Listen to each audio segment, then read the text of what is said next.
What's up everyone, welcome to A-Lug Production. We are going to be installing a complete off-road ARB single compressor bracket. If you got one of these new compressors for Christmas or got one of these bigger of the singles, they have a smaller one that's just for lockers and really can't do a whole lot else. I've been using this one for a few years to air up tires and things like that. So now that I've got the coilovers installed on the front, I had to move my ABS lines or my brake lines off of my ABS up some, which was contacting the bracket that I had prior to this. All the other single ARB compressor mounts go right here. They put the mount to where it comes down and bolts in behind here. My previous bracket bolted underneath, so that it put on my brake lines here, it actually was too low and causing it to hit my brake lines. The new complete off-road bracket goes right across here. It puts your compressor up here, and it gave me a lot more room down here. Or it's going to give me all the room down here, and it's going to put the compressor up here. Okay, so one of the first things you have to do is you got to pull this big wire loom here out of the way. This is my ARB wiring here, so you'll have that eventually. But this big loom needs to come out of the way. The two nuts are loose here. You don't have to technically take them all the way off. You can just run them all the way out to the end of the threads, and that should be sufficient. I did go ahead and pop the big engine connectors over here. I popped them free and loose, got them out of the way a little bit. They just pop in here. And this breather hose, or your vacuum hose for your booster, could probably get pulled away as well. You got one of these tools. If you don't, you should buy one. They are super handy. It's just a body panel pry tool. I got a cheap set off of Amazon. They're wonderful. I will post a link below. I will also post a link below for a air compressor like I've got.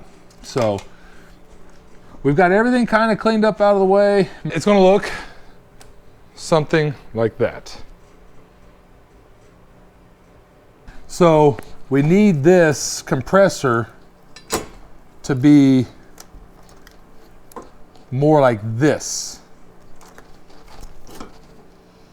So we'll have to spin this blue piece around, and then we'll have to do some changing around of these pieces here as well. So let's go over to the workbench with the bracket and get it all aligned the way that it needs to get aligned. All right, so you will have to cut your hardware short because of you may not have to cut your hardware short. With me having the J8 booster, I have to cut the hardware short. So with the hardware cut short, you want the 2011 and down.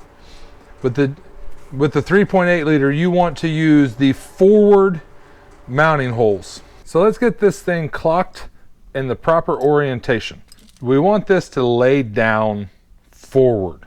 So to do that, these two clamp bolts here, loosen them up.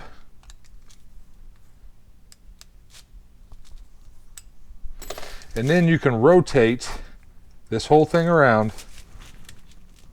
Well, let's go a little looser. Then you can rotate this whole thing around to where it practically lays down flat.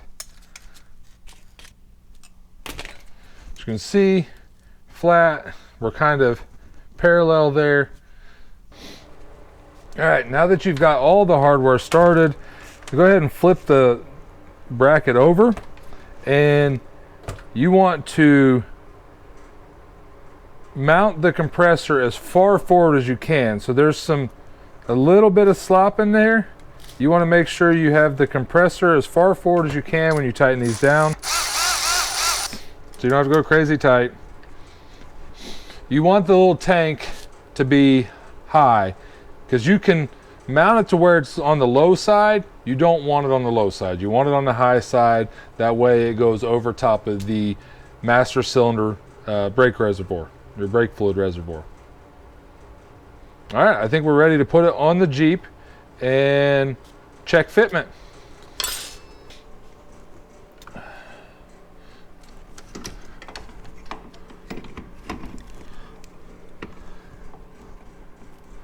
We're mounted here.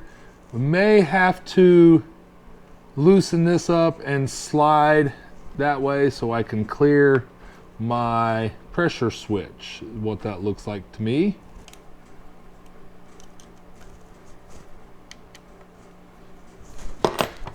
Try to leave this a little loose so we can fit it all in there nice and neat and get everything to work nice and harmoniously together. So shift it fully that way. We've got this, we'll rotate it down just to give us some more hood clearance. I feel like that should probably do it. If you have the ability to flip your hood all the way back, do that. It's going to help with this little part right here.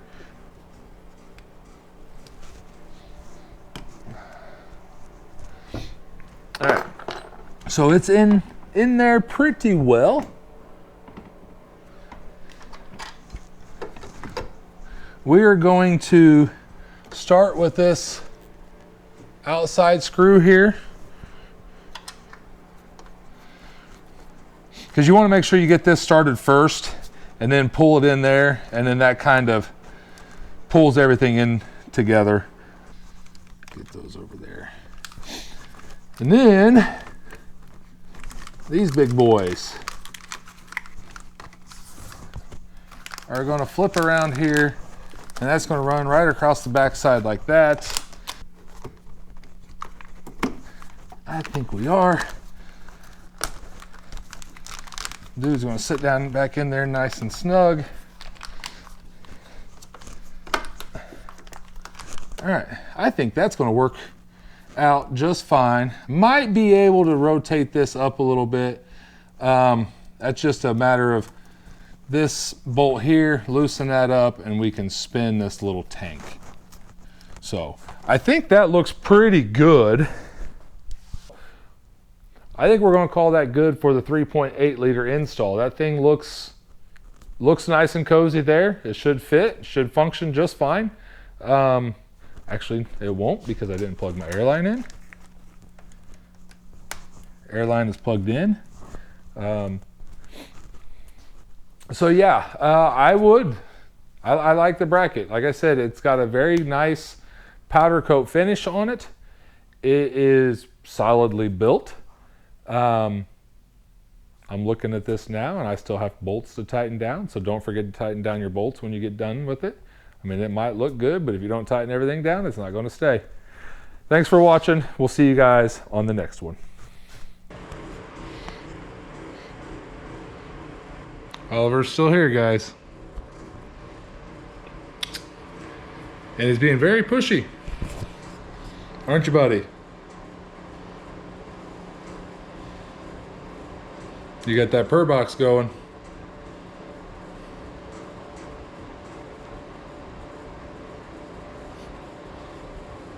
All right, let's call it a day. Let's go inside. I think we got everything we need to do out here.